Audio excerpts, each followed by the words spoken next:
آقا یه تایمی هستش از جلو یا از دیسک جلو یا دیسک عقب موتور یه صدایی میاد.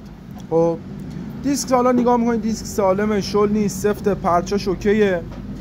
از اون که بگذریم، این الان این پمپ اینجا میبینید یه قطعه اینجا هست حالت فنری داره. خب این میشینه اینجا. کار این چیه؟ میبینید لبه هاش زده بالا و حالت فنری خودشو اینجا داره.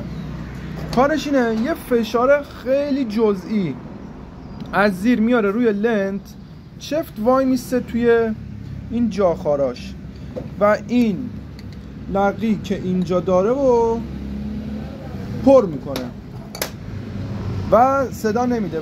چیه علتش؟ حالا موتور شما صدا میده، این ضعیف میشه، میشکنه، یا یه موقع یه جا لنت عوض میکنید این میفته، نمیبینه تعمیر کار. تو دست انداز ریز صدا میده، داری حرکت میکنی صدا میده، یه نیش ترمز که میگیری صداش میفته. همش به خاطر این یه قطعه کوچولوه.